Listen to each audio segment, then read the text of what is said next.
एक 10 दिवसापूर्वी आपण सर्वांनीच बातमी पाहिली असेल. आमचे खासदार राजाभाऊ वाजे साहेबांनी पार्लमेंटमध्ये एक प्रश्न विचारला होता आणि त्याला जे उत्तर आलं, केंद्र सरकारकडून उत्तर आलं, ते म्हणजे गेल्या 5 वर्षामध्ये महाराष्ट्रातून 36,211 इंडस्ट्री एक तर बंद झाल्यात किंवा इथून निघून गेलेल्या आहेत. त्याचसोबत अजून एक बातमी आली, ती म्हणजे चाकणमधली की जवळपास 20 इंडस्ट्रीज या इथून निघायच्या तयारीत आहेत, महाराष्ट्र सोडून दुसऱ्या राज्यात जाण्याच्या तयारीत आहेत. कारण ज्या बेसिक तुम्हाला इन्फ्रास्ट्रक्चरल फॅसिलिटीज लागतात त्या आपण पाहतो. परवा आपण काही लोक माझ्यासोबत होतात, काही स्थानिक पत्रकार माझ्यासोबत होते, काही स्थानिक तिकडचे लोक सोबत होते. रस्त्यांचे हाल असतील, पाण्याचे हाल असतील, वीज सतत ट्रिप होते हे देखील आपण पाहिलं. आणि जे काही स्थानिकांकडून त्रास होते ते ऐकत होतो. तेवढ्यातच मला अनेक लोकांनी हिंजवडीमधून मेसेज केले, कारण इथे देखील एक मोठा IT पार्क आहे. इथे जवळपास 5.5 ते 6 लाख लोक हे IT क्षेत्रावर डायरेक्टली अवलंबून आहेत. आणि मग जवळपास 15 लाख लोक हे इनडायरेक्टली इथे रोजगार ह्या क्षेत्रातून घेतात. जे काही आम्ही गेले 3-4 वर्ष ऐकतोय की ट्रॅफिक वाढत चाललेलं आहे, आम्हाला सातत्याने वाटत होतं की कुठेतरी काहीतरी इंटरव्हेन्शन होईल, कुठेतरी हे जे काही स्टँडर्ड ऑफ लिव्हिंग आहे ती वाढू शकेल, ती बदलू शकेल. पण एकंदर आपण पाहतोय स्थानिकांकडून समजून घेतल्यानंतर, इकडच्या IT क्षेत्रातल्या लोकांकडून, इकडच्या हाऊसिंग सोसायटी, इकडच्या ग्रामस्थांकडून समजून घेतल्यानंतर, आणि आजचा दौरा तर आपण सोबतच होतात, अनेक ठिकाणी फुटपाथच नाही आहेत. मेट्रोची कामं चालू आहेत, किती दिवस चालू आहेत, काही काही 2-3 स्टेशन पूर्ण झालेले आहेत, टेस्टिंग चालू आहे, 2-3 महिने टेस्टिंग चालू आहे, त्याची उद्घाटनाची तारीख काही मिळत नाही. आणि तिसरी गोष्ट म्हणजे एकंदर आपण खोलावर गेल्यानंतर पाहिल्यानंतर पाईप गॅस काही सोसायट्यांमध्ये आहे, काही सोसायट्यांमध्ये नाही आहे. कचऱ्याचं विलगीकरण असेल, कचरा उचलण्याचा प्रश्न असतील, इथे कोणी लक्ष दिलेलं नाही आहे. काही काही चौक तर असे आहेत की एक रस्ता PWDचा, दुसरा रस्ता PMRDचा, तिसरा रस्ता PCMCचा. एवढा सगळा गोंधळ या एका महत्त्वाच्या IT क्षेत्राच्या एरियात होऊ शकतो. आणि ह्याच क्षेत्रामध्ये फॉर्च्यून 500 मधल्या काही कंपनी येत आहेत, आलेल्या आहेत. गेल्या 3-4 वर्षात नवीन कुठच्या कंपन्या तेवढी मोठी वाढ काही झालेली नाही आहे. सध्याच्या ज्या कंपन्या आहेत ते देखील हा विचार करतायत की जर फेज 3 हिंजवडीतून फेज 1 मध्ये जायला 1-1.5 तास लागत असेल, तर मग नेमकं ह्या एरियात आपण थांबायचं तरी का, की स्थलांतरित व्हायचं, हा देखील एक प्रश्न सगळ्यांसमोर पडलेला आहे. मी ऐकलं की काही इकडच्या संघटना ज्या आहेत त्या मागच्या वर्षी देखील मुख्यमंत्री महोदयांना भेटल्या होत्या. सातत्याने डिव्हिजनल कमिशनर असतील, इतरांकडे पिटिशन करत असतात की कोणीतरी इथे लक्ष द्या. ज्या काही आपण मूलभूत इथे प्रश्न पाहतोय, ट्रॅफिकची समस्या आहेच, आणि अर्थात जेवढी ट्रॅफिक पोलिसांची संख्या आहे त्यांना अधिकचं बळ देणं गरजेचं आहे, त्यांना वाढीव संख्या देणं गरजेचं आहे, जेणेकरून ते इफेक्टिव्हली ह्याच्यावर थोडा कुठेतरी आळा घालू शकतील. सिग्नल आहेत, IT सेक्टरमध्ये स्मार्ट सिग्नलिंग आलं पाहिजे. रस्त्याची तर आपण हाल पाहतोय, अनेक ठिकाणी खड्डे आहेत, अनेक ठिकाणी रस्ते वरती खालती आहेत, मेट्रोच्या खालचे रस्ते, मेट्रोच्या स्टेशनच्या खालचे रस्ते भयानक परिस्थितीत आहेत, आणि फुटपाथ जणू काही अर्धे तुटलेले आहेत. ह्या 3-4 गोष्टींवर जरी लक्ष केंद्रित केलं सरकारने, तरी मला वाटतं इथे खूप मोठा रिलीफ या स्थानिकांना मिळू शकतो, इकडच्या सगळ्या जे या क्षेत्रात काम करतात त्यांना मिळू शकतो. आणि जे आपण जागतिक स्तरावर एक फॉलोअप घेत असतो, किंवा आपण ईज ऑफ डुईंग बिझनेसच्या नावाखाली सांगतो की आम्ही हे लायसन्स आता काढून टाकलं, ही परवानगी आता काढून टाकली, हे सगळं काढल्यानंतर जेव्हा आपण इथे येतो तेव्हा कंप्लायन्सचे विषय आहेत, करप्शनचे विषय आहेत, आणि इन्फ्रास्ट्रक्चरल कोलॅप्सचे जे विषय आहेत त्याच्यावर राज्य शासनाने थोडं लक्ष केंद्रित करावं. मला वाटतं राजकारण बाजूला ठेवून जर लक्ष इथे केंद्रित केलं तर राज्य सरकार इथे इकडचे नोकऱ्या, इकडचे जे उद्योगधंदे आहेत, इकडचे जे रोजगार आहेत ते वाचवू शकतील. आपण आता सांगता की 3 वेगवेगळ्या यंत्रणा ज्या आहेत त्याच्या अंडर हिंजवडी येत असल्यामुळे बऱ्याच ठिकाणी अडचणी निर्माण होतात. तुम्हाला स्वतःला असं वैयक्तिक वाटतं का की एक स्वतंत्र स्वायत्त संस्था किंवा विभाग जो फक्त हिंजवडी आणि या परिसराच्या देखरेखीसाठी किंवा विकासासाठी काम करेल, असा एखादा विभाग करावा का? कारण मला वाटतं प्रशासकीय रचना काय असावी त्यापेक्षा जर एखाद्या, जसं काय आता इथे जे पालकमंत्री त्यांनी किंवा डिव्हिजनल कमिशनर त्यांनी प्रत्येक महिन्याला एक बैठक घेतली आणि फॉलोअप केलं की तुम्ही काय करताय, एका टेबलवर सगळ्या यंत्रणांना बसवलं आणि तुम्ही काय काम केलंय, तुमची जबाबदारी काय, तुम्ही कुठपर्यंत ती जबाबदारी पार पाडलेली आहे, ह्याचा फॉलोअप कोण घेणार. किंवा आता एखादी पाईपलाईन टाकायची, 2-3 वेगळ्या यंत्रणेचे रस्ते असतील तर तिन्ही यंत्रणेला एकत्र बसवा ना. कारण प्रशासकीय जी काही तुम्हाला पुढची पावलं टाकायची असतात त्याला तुम्हाला एक वेगळी आर्थिक घडी बसवायला लागते, तुम्हाला एक प्रशासकीय घडी बसवायला लागते. ती जेव्हा केव्हा या शासनाला वाटेल तेव्हा ठीक आहे, पण माझा आत्ता प्रश्न हाच आहे की जे तुम्हाला डोळ्यात एखादं दिसतंय, रस्त्याचा असेल, फुटपाथचा प्रश्न असेल, कचऱ्याचा प्रश्न असेल, ह्या तुम्हाला यंत्रणा तुमच्या डोळ्यासमोर आहेत, बसवा त्यांना आणि विचारा कोण काय काम करतंय. हे अजून सोपं होईल. महिन्यापूर्वी अजितदादांनी संपूर्ण रस्ते जे आहेत ते अतिक्रमण मुक्त केले होते. आता परत तिथे त्या ठिकाणी अनेक अतिक्रमण उभी राहिली. कुठे प्रशासनाची किंवा बघा, दादांचा आवाज हा एक वेगळा आवाज होता, तो पुण्यासाठी देखील फार महत्त्वाचा आवाज होता. पण ते सगळं दुर्दैवी घटना घडल्यानंतर आपण पाहतोय, एकंदर परवा चाकणचा विषय असेल किंवा आत्ताचा विषय असेल, इथे तसं रेप्रेझेंटेशन जेवढं पुण्याला मिळालं पाहिजे या शासनामध्ये तेवढं मिळत नाहीये. दुर्दैवाने असं होतंय की जे काही राजकारण चालू आहे, मग हा पक्ष फोड, तो पक्ष फोड, ह्याला आपल्यात घे, त्याला आपल्यात घे, हे सगळं करत असताना मुख्यमंत्री असतील किंवा उपमुख्यमंत्री असतील, ह्यांचं लक्ष हे शासनाकडून फक्त घाणेरड्या राजकारणाकडे गेलेलं आहे. मी परत एकदा राजकारणावर बोलणार नाही, कारण मला वाटतं आज हिंजवडीसाठी मी इथे आलेलो आहे. आणि विरोधी पक्ष म्हणून असू किंवा जेव्हा किंवा सत्ताधारी पक्ष म्हणून असू, लोकांचं जे मत आहे ते ऐकणं गरजेचं आहे. आणि त्याही पुढे जाऊन जे तुम्हाला डोळ्यासमोर दिसतंय ती कामं जी व्हायला पाहिजेत ती तर व्हायलाच पाहिजेत. आता पीएमआरडीकडे स्वतःची जी काही पूर्ण ताकद आहे, मग त्याचं आर्थिक बळ असेल, त्याचं प्रशासकीय बळ असेल, वापरा ना. जिथे जिथे त्यांची संस्था तिथे वापरा. जिथे PWD आहे, जिथे इतर काही तुमच्या संस्था असतील, त्यांना द्या आर्थिक बळ आणि त्यांच्याकडून ते कामं करून घ्या. पण आपण पाहतोय काही काही ठिकाणी टेंडरच झाली नाही आहेत, काही काही ठिकाणी आता मेट्रोचं साधं काम चालू आहे, त्याच्या खालचे तुम्हाला 1-2 मी पिलर दाखवले, ते रस्त्याचे पॉट्स दाखवले, किती धूळ बसली आहे. प्लॅस्टिक नाही निघालं तरी धूळ त्याच्यावर पूर्ण बसलेली आहे. काही काही ठिकाणी तो फुटपाथ तुटलेला आहे, बॅरिकेड्स इकडे तिकडे आहेत. रस्त्याच्या खालचा आपण पाहतो तिथं, म्हणजे मेट्रोच्या स्टेशनच्या खालचं एवढा भयानक रस्ता आहे. कोण येणार ते पुढच्या तुम्ही काही वर्षांमध्ये, कुठच्या कंपन्या येणार इथे? मेट्रो दावा करत आहे की आमची मेट्रो बनून तयार आहे, मात्र सुरुवात होत नाही आहे. का बरं दिनगाई होत आहे? काय वेळ मिळत नाही का पंतप्रधानांच्या मुख्यमंत्र्यांना? बघा, आता अनेक ठिकाणी जसं आपल्याला आठवत असेल 2024ला पण अटल सेतू हा बनून तयार होता. 3 की 4 महिने लावले पंतप्रधान महोदयांची वेळ घेण्यासाठी. दिव्यामधलं एक स्टेशन तसं चालू होईना, अजून काही गोष्टी होत्या. मला वाटतं आता हे उद्घाटनाची सगळी नाटकं बाजूला ठेवून मुहूर्त जेव्हा तुम्हाला मिळेल तेव्हा मुहूर्त काढा. पण आत्ता लोकांसाठी तरी या मेट्रो आणि ह्या ज्या सुविधा त्या सुरू तर करा. मग येऊन फिता का पण नंतर जेव्हा वाटेल तेव्हा. मुख्यमंत्री आता दिल्लीत गेले होते, ते आता त्यांनी एक प्रतिक्रिया दिली. त्यांचं म्हणणं आहे की मी टेस्टिंग चालू आहे मेट्रोची, त्याच्या आधीच निमंत्रण द्यायला गेलो होतो. कदाचित पंतप्रधान येतील तेव्हा. आपला दौरा कळल्यानंतर ते निमंत्रण द्यायला गेले होते. पण टेस्टिंग चालू आहे किती महिने? मी ऐकलं 2-3 महिने टेस्टिंग चालू आहे. आणि काय 1 वर्ष ते म्हणतात. आणि ही खरं तर कुठच्याही एजन्सीची, कुठच्याही शासकीय एजन्सीची ट्रिक असते.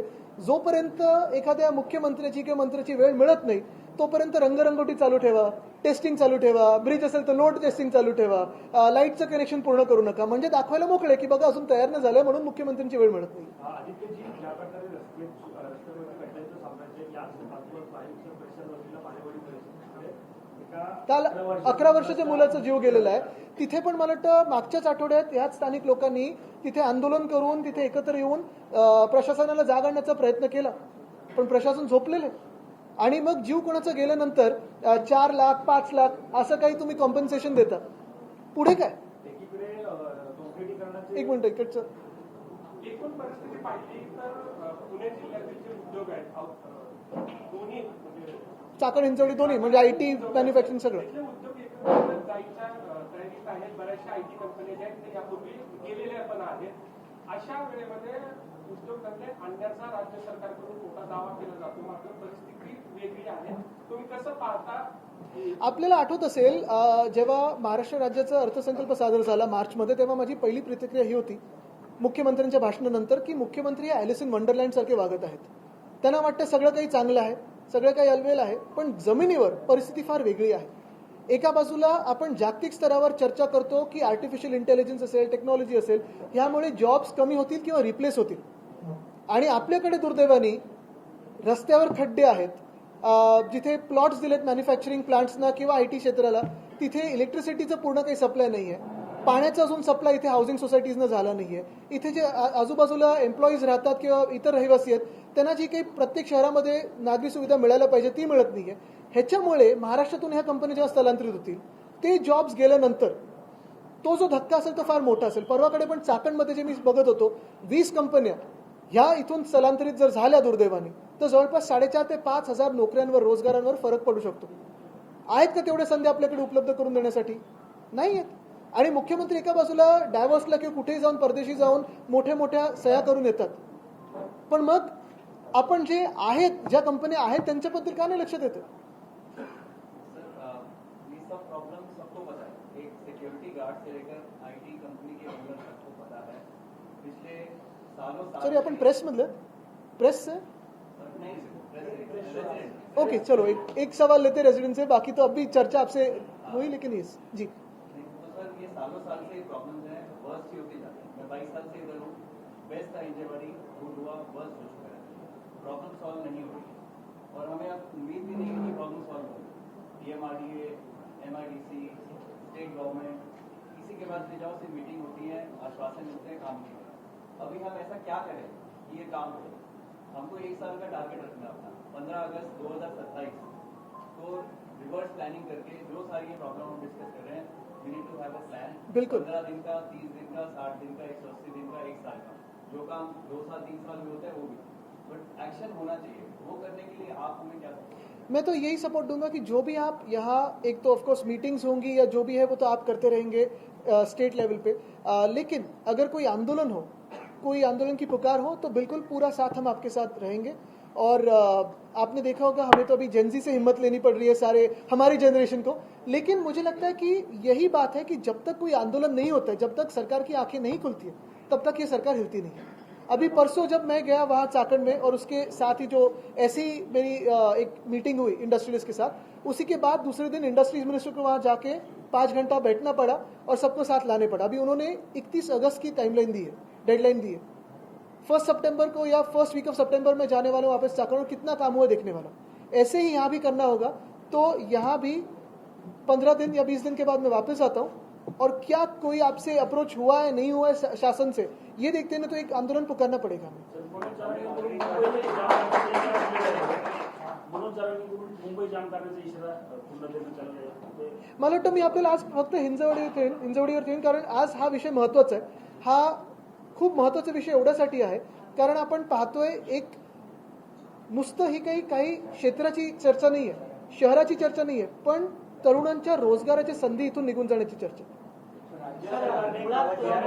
मुख्यमंत्र्यांना सर्वाधिकार दिलेले आहे, म्हणजे मंत्र्यांनी जर निर्णय घेतला तर मुख्यमंत्री काय हस्तक्षेप करू शकतात? पण ते आधीपासून आहे, त्याच्यात नवीन काय? आज GR निघालेला आहे नव्याने। मला वाटतं त्यांच्या भांडणात, त्यांच्या वादात तो GR त्यांना काढावा लागला असेल, पण पुन्हा एकदा मी तुम्हाला इंजोडीवर खिचून आणेन। कारण आज मी हेच सांगेन इथून की मुख्यमंत्री स्वतः इथे आले पाहिजेत, आणि मी जसं आज ह्या लोकांशी भेटलोय ना, त्यांनी पण यांच्याशी चर्चा केली पाहिजे आणि खरी परिस्थिती काय ती जाणून घेतली पाहिजे। सर, आता तुम्ही म्हटलं की आंदोलन उभा राहण्याची गरज आहे, काही जे ऑलरेडी परवानगी मागताय, चिंचवाड़ी मान मारूंगी कि जितने भी कोऑपरेटिव ऑर्गेनाइजेशन है, सबका एक हमारा गठन है।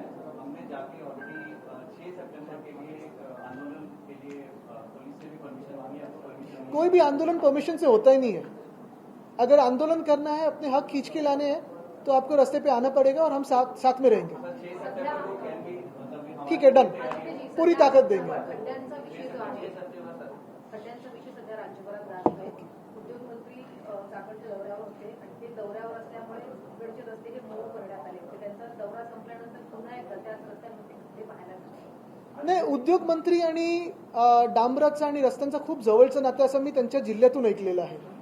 ते काय नाते ते तुम्ही शोधून घ्या, बघा काही हसताय तिकडे, ज्यांना माहिती आहे त्यांना। पण ते आल्यानंतर डांबर राहिलं की गेलं हा पण एक नंतर प्रश्न काढून घ्या, जे होतं ते। आणि दुसरं म्हणजे हे अशा एका व्हिजिटने होणार नाही। जसं मी सांगितलं ना, मुख्यमंत्री स्वतः त्याच्यात बसले पाहिजेत आणि मुख्यमंत्र्यांनी काही निर्णय दिले पाहिजेत, काही निकाल दिले पाहिजेत। जे काही आम्ही पाहतो, रिंग रोडचा एक विषय झाला, एक एलिव्हेटेडचा विषय झाला, पण हे सगळं 3 वर्षांनंतर 5 वर्षानंतरच्या गोष्टी, जसं 2047 साली विकसित भारत बनेल, करा तेव्हाचं। पण आत्ताचं काय? आत्ता तुम्ही काय करताय आणि ही परिस्थिती का अशी उद्भवली? गेल्या 5 वर्षांमध्ये तुमचं सरकार असताना तुम्ही काय केलं नेमकं, जेणेकरून 36,000 उद्योग बाहेर गेलेत, ह्याचं पण उत्तर पाहिजे। अजितदादा यांचं निधन ज्या झाल्यानंतर उद्योगांसाठी मुख्यमंत्र्यांनी आता पंतप्रधानांची भेट घेतली, त्यांनी सांगितलं की पंतप्रधान येतात उद्घाटनासाठी, पण इथे आता उदाहरण परिस्थिती पाहिजे, तर तुम्ही पंतप्रधानांना आवाहन करणार केव्हा इथं लक्ष्मी उद्घाटन करणार, पण तारीख कधी सांगणार? नाही, पण त्यांनी जे ट्विट केलं आता सांगितलं की बाबा पंतप्रधान येत आहेत, हो, कारण तुमचं लाईव्ह रिपोर्टिंग त्यांनी बघितलं म्हणून त्यांना ट्विट करायला लागलं। पण खरोखर मुख्यमंत्री आणि प्रधानमंत्र्यांमध्ये चर्चा जी झाली ती फक्त आणि फक्त राजकीय झाली, कारण त्यांच्या एका उपमुख्यमंत्र्यांना त्यांची जागा घ्यायची आणि यांना वरती जायचं नाही। किंवा नीती परिस्थिती जी आहे त्यात तुम्ही लक्ष घालण्याचे आवाहन करणार का? मी नक्कीच एक तर सांगेन बघा काय आहे की आपल्या राज्याचे विषय खरं तर आपल्या राज्याच्या पातळीवर ठेवले पाहिजेत. आणि मुख्यमंत्री जरी आले, मला माहिती आहे मुख्यमंत्र्यांच्या ऑफिसमध्ये एवढी ताकद असते की सगळे ऑफिसर लाईनमध्ये बसून सगळे विषय सुटू शकतात. गेल्या वर्षी अजित पवार होते, त्यांनी चाकण असेल इंदोरी इथे धरना केला. परंतु अजित पवारांचं निधन झालं, त्यानंतर चाकण असेल, इंदोरी असेल किंवा पुण्याकडं दुर्लक्ष होते असं वाटतं. कारण नक्कीच, पण आपण एकंदर जर पाहिलं असेल तर संपूर्ण महाराष्ट्रात असेच सगळीकडे हाल आहेत. मुंबईमध्ये पण आम्ही हेच विषय घेऊन लढतोय. काल नाशिकमध्ये राऊत साहेबांनी पाहिलं असेल मोठा मोर्चा काढला. 13 तारखेला मी स्वतः होतो. नाशिक तर मुख्यमंत्र्यांनी दत्तक घेतलं होतं 2017 साली. निओ मेट्रो येणार होतं, रस्ते सुधारणार होते. आता आपण पाहतोय सिंहस्थ कुंभमध्ये किती मोठा घोटाळा येतोय बाहेर. सगळे हसत चालले विषय. आयटी पार्क वॉटर पार्क झाला अशा बातम्या चालल्या होत्या. मोठ्या प्रमाणात सोशल मीडियावर ट्रोल पण होत होतं. या ठिकाणी मोठ्या प्रमाणात ओढे नाले बुजवण्यात आले, ड्रेनेजची व्यवस्था चांगली नाही आहे. तर अजूनही म्हणजे वॉटर पार्क होतं पूर्ण. वॉटर पार्क होतच आहे, पण मी तुम्हाला अजून एक सांगतो जो विषय मी गेले 3 वर्ष सातत्याने लावून धरला. मंत्री असताना देखील याच्यात लक्ष घातलं होतं. ते म्हणजे मुळ्या मोठ्यामध्ये जे रिव्हरफ्रंट डेव्हलपमेंट होत आहे ते खरं रिव्हरफ्रंट डिस्ट्रक्शन आहे. तो जाऊन तिथे प्लॅन तुम्ही स्वतः पाहून या. दोन्ही बाजूनी 50-50 मीटर, काही काही ठिकाणी 70 मीटरपर्यंत राडारोडा टाकलाय. आणि कुठचंही जागतिक पातळीवर तुम्ही नदीचा अभ्यास केला तर जगात सगळ्या नद्या ह्याचं रुंदीकरण होतं, खोलीकरण होतं. आपल्याकडे हे मुळा मोठा प्रवाहपूर्ण साबरमतीचं वेगळं असून देखील ह्याचं अरुंदीकरण होतं आणि खोली जी आहे ती कमी करतात.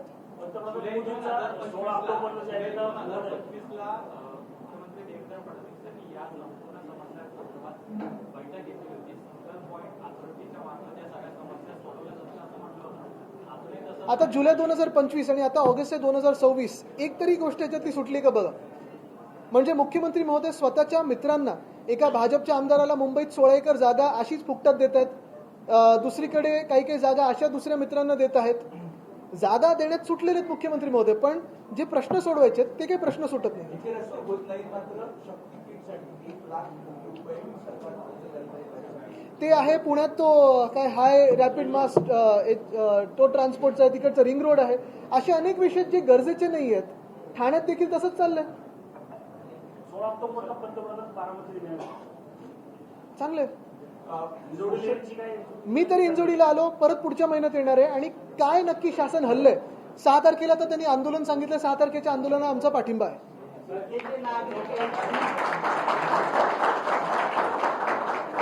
जोपर्यंत इथे एक कॉमन यंत्रणा तयार होत नाही तोपर्यंत इथे प्रश्न अजिबात सुटला नाही. कारण प्रत्येक यंत्रणा काय करते, ह्याच्यावर ढकलते. बरोबर. आमचं नाही काम, PMRD तेच मी सांगितलं ना तुम्हाला. एक तर डिव्हिजनल कमिशनरने एकत्र बसायला पाहिजे. मुख्यमंत्र्यांच्या बैठकीत होऊ शकतं. चालेल. तुझं आता एजन्सी कोण उद्या बघा. एक आहे की एकच आहे, सुनावणीचं एकच आहे. आता सुनावणी चालू आहे. आपण पाहताय कपिल सिब्बल साहेब आणि आमचे देवदत्त कामत साहेब दोघेही तिथे आर्ग्यू करत आहेत. ज्या काही आर्ग्युमेंट झालेल्या, ज्या काही विषय आमच्याकडून पेटिशनर म्हणून ठेवायचे आहेत ते आपण आपल्या माध्यमातून लोकांना दाखवलेले आहेत. आता लोकांनी देखील ते ऐकून लोकांच्या मनात दूध का दूध पाणी का पाणी केलेलं आहे. निकाल देखील तसाच यावा ही अपेक्षा आहे. सोशल मीडियावर व्यक्त होत असतात विविध प्रश्न ते मांडतात सोशल मीडियावर. मात्र ज्या प्रकारे केंद्र सरकार 2 लाख अशा काही पोस्ट आहेत ते ब्लॉक करायला सुरुवात केलेली आहे, याबद्दल तुम्हाला काय वाटतं? ये डर अच्छा है लेकिन जेनजी रुकेगा नहीं. आता सुनावणीबद्दल विचारलं, तुमची वैयक्तिक काही एवढ्या चांगल्या पद्धतीनं तुमच्या वकिलांनी बाजू मांडलेली आहे, मात्र तरी तुम्हाला विश्वास आहे न्याय व्यवस्थेवर? विश्वास ठेवायला लागतो. चालेल. एजन्सी हा आता इथंच विचारा, इथंच विचारा. असंच घ्या ना, तुमचं आहे ते 3 एजन्सी आहेत. हे बोलले होते की हे कधी जाणार, काय जाणार याच्याबद्दल अजून काही शाश्वती नाही. याच्याबद्दल थोडी माहिती देऊ शकाल? कारण की भरपूर नेते येऊन गेले, ते सांगतात की आता महानगरपालिकेचे बघा, मी आत्ताच सांगितलं प्रशासकीय यंत्रणा किंवा प्रशासकीय रचना जी बदलायची आहे ती शासन निर्णयावर होते. पण हे जे विषय आहेत, मी देखील मंत्रिमंडळात काम केलेलं आहे. मला पक्का माहिती आहे मुख्यमंत्र्यांनी एक बैठक घेतली ना आणि सगळ्या अधिकाऱ्यांना विचारलं की तुमचं काम हे होतं, तुम्ही काय केलं, तुमचा रस्ता असा दिसतो, तुम्ही काय केलंय, तुम्ही गॅसची पाईपलाईन टाकणार तर तुम्ही काय केलंय, सगळे लाईनीत येऊ शकतात. पण मुख्यमंत्र्यांचा तो इंटेंट पाहिजे. Sir, today you have visited here in Indori and also you have inspected metro stations and take a meeting with IT4 office. What do you think? Today I visited Hinjawadi. It is a big IT sector here. You can see the IT sector, people suffering because of traffic and the lack of infrastructure. There is an absolute collapse of infrastructure here. just like Chakan, where you have 20 industries moving out, the fear is if this doesn't improve, big companies from here will move out too.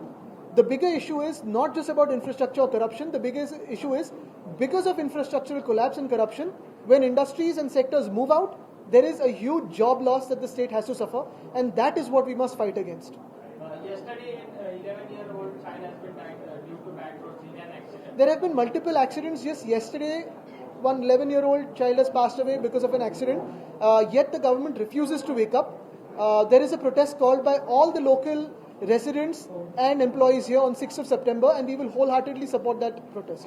Sir, doctor Narendra Dabholkar के हत्या मामले में जो आरोपी है सचिन अंबुरे, उनको Bombay high court से जमानत milli. मुझे थोड़ी इस पे जानकारी लगेगी, फिर इस पे बात कर सकेंगे. आता ठरवा मी करतो का? सर, चाकन के खड्डों के बाद अचानक जाग आए हुए प्रशासन ने चाकन में विजिट देना शुरू किया है. इस बार में आप क्या कहोगे? आगे इंजोरी में सेम परिस्थिति 10 दिन पहले हमारे जो सांसद राजाभाऊ वाजे साहब को एक जवाब मिला पार्लियामेंट से, उसी में यही लिखा था कि पिछले 5 सालों में महाराष्ट्र से 35,000 लगभग इंडस्ट्रीज यहाँ से स्थलांतरित हुए हैं, बंद हुए हैं. उसी के बाद चाकन से न्यूज आई, खबर आई कि 20 इंडस्ट्रीज शिफ्ट हो रहे हैं. मैंने विजिट की, आपके माध्यम से जो चाकन की स्थिति है उसको एक्सपोज किया, और उसी के बाद इंडस्ट्रीज मिनिस्टर को भागते भागते जाना पड़ा. थोड़ी सी उन्होंने फर्स्ट एड की है, लेकिन आगे क्या होता है ये हम जल्दी देखेंगे. सर, फर्स्ट एड जो देखी गई है वो उनके आने की वजह से सिर्फ दिखावा था, वो भी एक्सपोज करेंगे. धन्यवाद.